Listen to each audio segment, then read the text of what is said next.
There was this rat problem in the new house that we lived in, and my dad poisoned and trapped all these rats. He used to line them up on the fence post in between their heads, between the fence posts.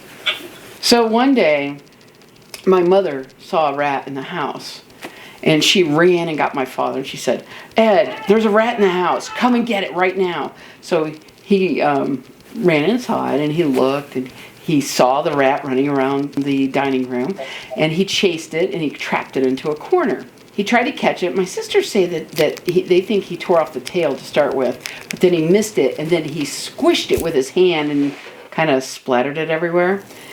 And then he held it up, and he looked at my mother, and he said, "Kathy, is Kelly's gerbil in the cage?"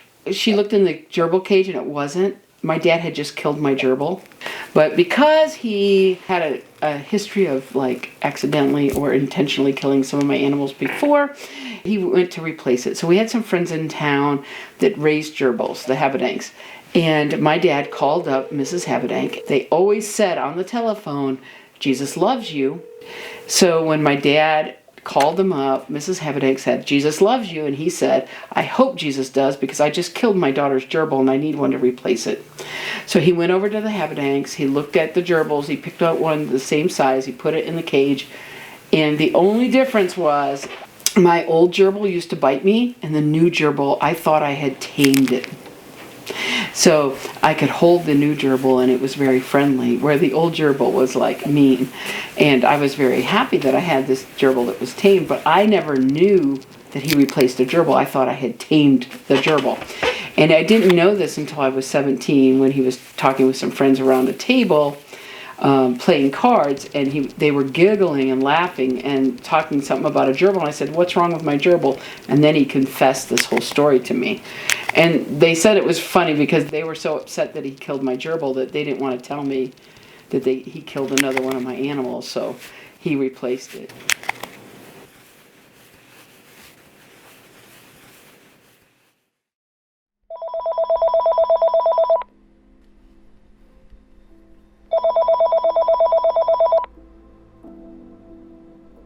Please leave a message. Thanks. Hi, Elias. My front tire got ran over by a wagon, and it's completely bent and done. So, you can take it right off because it's fine at the top, but the bottom's bent. So, everything else on the bike's fine. My back tire's fine, but my front tire is just done. If you want to go to my house, I'm probably at my house. Okay, bye.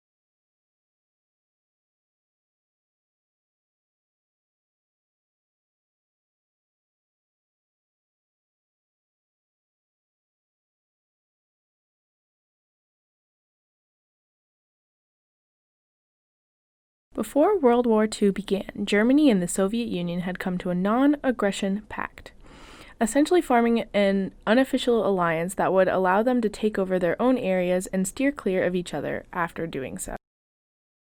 Countries the world over were shocked by this, as the Soviet Union and Germany were of opposing ideologies and thus hated one another. However, the alliance was a very strained and hostile one.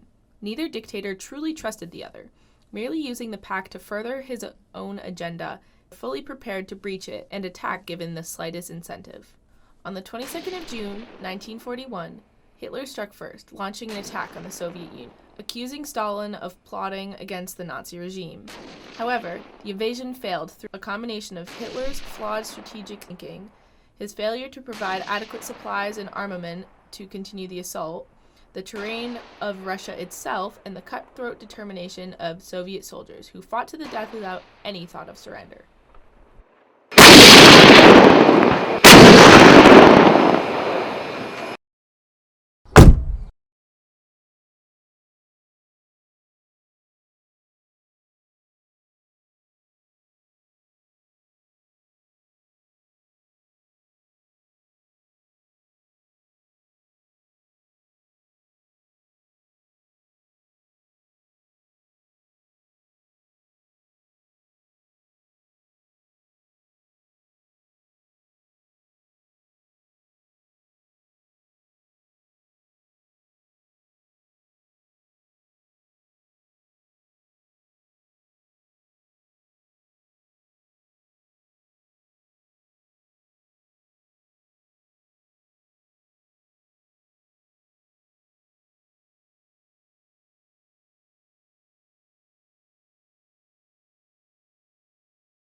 To enact Stalin's plan of forming a second front, Churchill and Roosevelt knew they would need to play the long. First, they proceeded with Operation Point Blank, a coordinated series of air bombings targeting German aircraft production, fuel supplies, and airfields to prevent any type of German aerial intervention. Next, the Allies began fabricating information of supposed attacks on different parts of Europe, going to painstaking lengths to divert German attention from their real plans. Finally, after years of planning, the day of the promised invasion had come. On June 5, 1944, however, the operation had to be postponed by one day due to the horrible weather that might have cost them their advantage had they gone. As such, Operation Overlord commenced on June 6, 1944. To make sure German reinforcements would not arrive on time to help against the first wave of invasions, airborne operations were deployed to drop at key locations like bridges, roads, crossings, which at this stage would be taking place along several beaches on the coast of Europe, beating against the German forces so that they could make their way to the mainland.